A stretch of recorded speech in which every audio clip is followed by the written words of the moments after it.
BRK news. తువాల్ దేశం Pacific మహాసముద్రంలో L ఆకారంలో ఉండే అతి చిన్న దేశం. ప్రస్తుతం ప్రపంచంలో మానవులు చేసే తప్పులకు ఆ దేశం బలవుతుంది.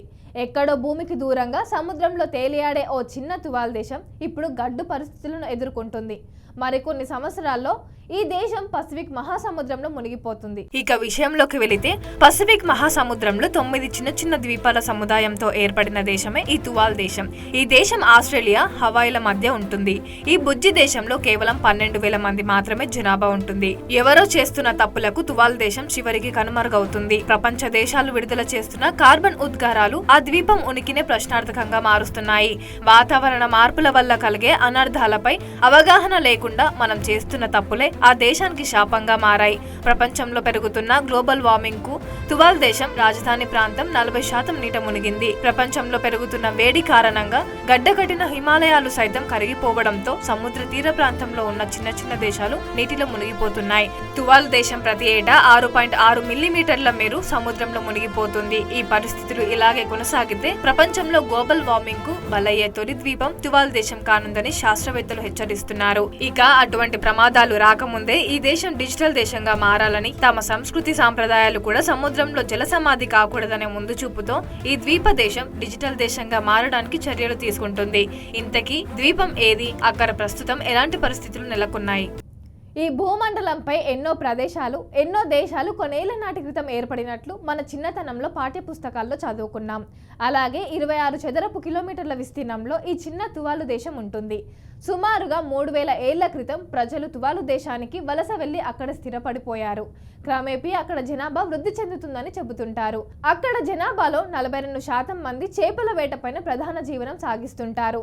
1978లో బ్రిటన్ నుంచి స్వాతంత్రం పొందిన ఈ దేశంలో 86% జనాభా క్రిస్టియన్లున్నారు. ఇక భూమి మీద కావచ్చు, సముద్రంలో కావచ్చు, కాలం మారుతున్న కొద్ది పర్యావరణంలో కొద్దిపాటు మార్పులు చోటు చేసుకుంటున్నాయి. మరి ఈ కాలంలో అయితే వాతావరణ మార్పులు మరింత వేగంగా చోటు చేసుకుంటున్నాయి. అలా ఎన్నో ప్రదేశాలు వాతావరణ మార్పులకు లోనే కాలగర్భంలో కలిసిపోయాయి. మరికొన్ని కలిసిపోతున్నాయి. వాటిలో ఇప్పటి జనరేషన్ లో ఈ తువాల్ దేశం మొదటి స్థానంలో ఉంది. తువాల్ దేశంకు పర్యావరణంతో భారీ ముప్పు వాటిల్లుతుంది. మరో 50 ఏళ్లలో ఆ దేశం ఉనికిలో ఉండలేకపోవచ్చు. పూర్తిగా సముద్రంలో మునిగిపోవచ్చు. ఇప్పటికే ఆ దేశం క్రమంగా సముద్రంలోకి కుంగిపోతుంది. మనం ఇంతవరకు ద్వీపులు మునిగిపోవడం గమనించాం. ఇప్పుడు రాబోయే రోజుల్లో ఏకంగా ఓ దేశమే సముద్రంలో మునగడం చూస్తాం. ఆ దేశం ఏది? ఆ దేశం ఎక్కడ ఉంది? ఆ దేశం ప్రస్తుతం ఏం చేయబోతోంది అనేది ఇప్పుడు తెలుసుకుందాం. ఇక ఈ తువాల్ దేశం దక్షిణ పసిఫిక్ సముద్రంలో 9 చిన్న చిన్న ద్వీపాల సముదాయం కలయికతో ఏర్పడిన ఓ చిన్న ద్వీప దేశం. ఈ ప్రదేశం ఆస్ట్రేలియా, హవాయిల మధ్య తువాల్ దేశం ఉంటుంది.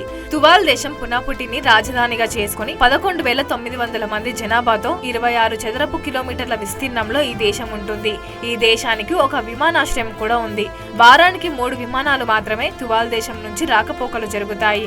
విమానాల రాకపోకలు లేని సమయంలో పిల్లలు రన్వే మీద క్రికెట్ ఆడుకుంటూ కనిపిస్తారు. మరో 50 ఏళ్లలో తువాల్ దేశం పూర్తిగా సముద్రంలో మునిగిపోతోందని శాస్త్రవేత్తలు హెచ్చరించారు. ఇక కనుమరుగైన మెటావర్స్ సాంకేతిక ద్వారా తమ దేశ ప్రకృతి అందాలు, ప్రజల జీవన శైలిని పర్యాటకులు చూసే అవకాశం ఉంటుందని తువాలు ద్వీప దేశ న్యాయ, సమాచార, విదేశీ వ్యవహారాల శాఖ మంత్రి సైమన్ కోఫే తెలిపారు. ఎందుకంటే తాము కనుమరుగు అయినా మా ఆనవాళ్లు చరిత్రలో నిలిచిపోవాలనుకుంటున్నామని, త్వరలోనే తువాలు దేశం తొలి వర్చువల్ దేశంగా ప్రపంచ ప్రజలకు దర్శనం ఇవ్వబోతుందని చెప్పారు. దీనికోసం ది మంకీస్ కొలైడర్ అనే 2 సంస్థలు టెక్నికల్ వర్క్ పై బిజీగా ఉన్నాయి. దీంట్లో తువాల్ చరిత్రకు సంబంధించిన డాక్యుమెంట్లు, సాంస్కృతి సాంప్రదాయాల వివరాలు, కుటుంబ చిత్రాలు, సాంప్రదాయ పాటల వంటి వాటిని నిక్షిప్తం చేయనున్నారు. ఇక దేశం పూర్తిగా మెటావర్స్ సాంకేతికలోకి మారడం ఇదే తొలిసారి కానుంది. దీనికోసం ఆ దేశం పడే తపనను ప్రపంచ దేశాలు అర్థం చేసుకోవాల్సిన అవసరం ఎంతైనా ఉందని నిపుణులు ఆశాభావం వ్యక్తం చేస్తున్నారు. ఈ భూమిపై అతి చిన్న దేశాలు, చిత్ర విచిత్రమైన దేశాలు, ఇసుక దేశాలు, మంచు దేశాలు, అడవుల్లో ఉండే దేశాలు, నీటిపై తేలియాడే దేశాలు, ఇలా చాలా ప్రత్యేకమైన దేశాలు ఈ ప్రపంచంలో ఉన్నాయి. ఆ ప్రాంతాలను చూసేందుకు ప్రపంచ నలుమూలల నుంచి పర్యాటకులు ఇక్కడికి ఎగరేసుకుంటూ పోయి అక్కడి విచిత్రాలను కల్లారా చూసి వస్తుంటారు. ఇది నిత్యం మనం చూస్తూనే ఉంటాం. ఇక ఈ దేశానికి మాత్రం ప్రపంచ పర్యాటక ప్రదేశాలతో పోలిస్తే ఇక్కడికి వచ్చే పర్యాటకులు శాతం చాలా తక్కువగా ఉంటుంది. ఇక పర్యాటకంలో అత్యంత వెనుకబడిన దేశంగా ఐక్యరాజ్య సమితి ఇటీవల ప్రకటించింది. తువాలును ఏటా సందర్శించే పర్యాటకులు సగటున 3,700 మంది మాత్రమే. ఈ దేశంలో హోటళ్లు, రెస్టారెంట్ల సంఖ్య కూడా తక్కువగానే ఉంటుంది. అందుచేత ఇక్కడికి వచ్చే పర్యాటకుల సంఖ్య కూడా చాలా తక్కువగా నమోదవుతుంది. ప్రపంచంలో పర్యాటకులకు ఈ భూమిపై విచిత్రమైన ప్రదేశాలను చూడాలనుకునే ఉబలాటం ఉన్నవారు తప్ప వినోద యాత్రల కోసం పర్యటనకు వెళ్లేవారు ఎవరు ఈ తువాలు దేశం వైపు కన్నెత్తి కూడా చూడరు. ఈ దేశంలోని ప్రధాన ద్వీపమైన పునాపుటి రాజధానిలో మనుషులు నివసిస్తుంటారు. ఈ దేశం మొత్తం తిరిగినా మీకు ఒక ఏటీఎం కూడా దొరకదు. ఒకవేళ డబ్బు కావాలంటే పర్యాటకులు సైతం బ్యాంకుకు వెళ్లాల్సిందే. దీన్ని బట్టి అర్థం చేసుకోండి ఈ దేశం ఎంత చిన్నదో. ఇక దేశం మొత్తంలో ఒక్క ఏటీఎం కూడా లేని దేశంగా రికార్డు కొట్టేసింది తువాల్ దేశం. ఇక ఈ భూమిపై మానవ తప్పుల వల్ల వాతావరణం వేగంగా మార్పులు చోటు చేసుకుంటున్నాయి. దీంతో ఆ ప్రభావం సముద్రాలపై పడి అంచెలంచెలుగా నీటి మట్టం పెరుగుతోంది. అలా పెరుగుతున్న సముద్ర జలాలతో ఈ దేశం చుట్టుపక్కల చిన్న చిన్న ద్వీపాలు సముద్రంలో మునిగిపోతున్నాయి. ఇలా సముద్ర జలాల్లోకి క్రమంగా జారుకుంటున్న దేశం తువాలు మొదటి స్థానంలో ఉంది. మరికొన్ని సంవత్సరాలలో ఆ దేశం మనకు కనిపించదు. ఇక భవిష్యత్తు తరాలకు ఇక్కడ ఓ దేశం ఉండేదని చెప్పాల్సిన పరిస్థితి తలెత్తింది.